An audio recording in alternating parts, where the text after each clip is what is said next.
Hey, thank you all for coming. My name is Paige Thompson. I'm president of New Ventures for Universal Destinations and Experiences. And good evening. My name is John McReynolds. I'm the head of external affairs for Universal Destinations and Experiences around the globe, working with communities such as yourself and all the government and regulatory bodies around the world. We're really pleased to have you here with us tonight.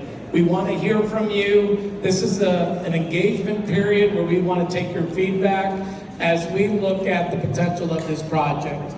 I do say potential. We are excited about exploring this, but we have not officially said we are moving forward. We're still in conversations with the government, doing the due diligence on the property to make sure that we have a fully buildable project here. But again, we're excited from what we're seeing today, so much so that we wanted to come and engage with you tonight. So thank you for being here. We're really happy to be here at Bedford College this afternoon. It's intentional that we're here, and this is the same reason we were on Saturday at another college too, Kimberly College. And that's because we really want to engage with the educational system here in the Bedford area to help train people for future jobs at our resort. We are in the middle, as John said, of a public engagement period. We really would like to get feedback from people by May 3rd. That's because we have to prepare a report for the government on this project. And so we would love to hear all of your suggestions. There are forms you can fill out in the back, or just talk to one of the Universal people that's here in the room, and we'd really like to hear what you have to think about the project. So, how many people have been to a Universal resort somewhere in the world? All right. Pretty good number, thank you. We appreciate your business. That's great. What really makes our theme parks different from other amusement parks you might have been to is that all of the lands are themed. So if you go to the Jurassic World land, for example, you walk through the gates, you hear the Jurassic music, every store in that land, every restaurant, everything's the way John Hammond would have built it in Jurassic World. This gives you an idea of the immersive environments we create at our parks.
Right now we have parks around the world. We have our Hollywood, which is our first park we ever built, and Universal Orlando Resort, which has 2 theme parks right now, and a third one, Epic Universe, coming next year, which is going to be amazing. We have our theme park in Osaka, Japan, and in Singapore and in Beijing. But you'll notice in the middle of the map, there's a big empty spot there in Europe. And we've been looking for some time to explore the possibility of building a park here in Europe. And why Europe? Why the UK? Well, the UK has a large population already, huge numbers of tourists coming to this part of the country. We know, as you showed with your own hands, that people love our product in the UK. We have more than 1 million people come to Orlando every year to visit us. And finally, it's just really a vibrant, creative community here in this area, and we look forward to tapping into that. And I get the easy question. Why Bedford? Why not Bedford? Think about it. Within 2 hours, 50% of this country can get here. Within 3 to 3.5 hours, you can get from most of the major capitals of Europe. Why not Bedford? The fact is, you are a hidden gem.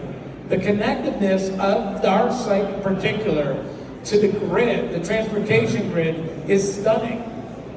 And what we're hoping to do is build upon that connection. But first, let me start and dispel one myth. The myth that a park like ours comes in and overwhelms the transportation system. The reality is, when you're going to work, that's when our guests are coming in. They're counter to the flows of the local community, everywhere we operate around the globe. Who here has taken the train down to London in the morning? Pretty full, right? Is that train coming back full or empty in the morning? It's coming back empty. That's when I need those seats. We run counter to the normal flows of traffic. We use the unused capacity in the system. But on top of that, as part of this, we're going to help facilitate a Wixom station that is not a 2-platform, but a 4-platform solution. An East Rail line from Oxford to Bedford. Now we'll let the local community figure out Bedford from Cambridge. But from Oxford to Bedford, you notice that the government just put money to expedite and move up that project. Also, we're working with National Highways, and we cannot say enough good things about them, of building slip roads directly from the 421 into our property, and then we take the queuing on our property. Why? So it's all the impacts are on the land that we own and control. So why us and why Bedford? Because we can make this work and actually help facilitate some improvements for the community as well. There are a couple other reasons too why this is a great site for us. First of all, it's big enough to enable us to build the type of resort we want to build. We've bought 476 acres so far. We have an option on another 60 acres to go. Secondly, it's flat. It's a whole lot easier to build on flat land. Half of it's farmland and the other half used to be a brickworks. And thirdly, it was slated for development already in the town plan. So this is land that's going to be developed with some use, and we think a beautifully landscaped resort is a really great use for that. And then finally, it's just the positive reaction that we've gotten here from all the people in Bedford, whether it's all of the local officials and town leaders, or whether it's just the people who've come up and talked to us so far. This is probably the most enthusiastic response we've ever had for any project we've ever worked on. So we really appreciate that. We don't take it for granted, and we really appreciate you showing up today to share your thoughts with us. And what we love is the pride of the heritage and the environment around here. We like to celebrate that. The land that we own is a former bricks works, the Kempson Hardwood Brickworks, and half the land is farm. And we love that for the history, but more importantly, there's wonderful water bodies surrounding this property and running through this property. And guess what? Unlike most developers that want to get rid of that water, I want to use that water, create aesthetics that are just stunning, and plant trees and celebrate park in the word theme park. So there's a place in Orlando, Florida where we're building a similar park right now. And next to our site is a very protected water body, and we've gone in and we've created uplands and wetlands and habitat and control structures to protect a thing called Shingle Creek. Anybody here ever heard of Shingle Creek?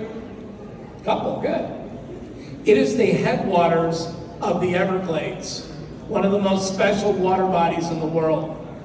And we have gotten all kinds of awards from the state of Florida and the United States government about how we have protected that. And if we can protect the headwaters to the Everglades, we can do something very special next to your county park and celebrate the water that exists on this site. This is already a historic presentation because someone actually answered yes to a Shingle Creek question. We've been doing this for a while, and I've never seen anyone say yes before. So let's talk a little bit about the benefits to the area from this project. And the first one is most obvious, which is jobs. So during the construction period, we estimate that we'll create 20,000 jobs in total with a peak on site of 5,000 jobs.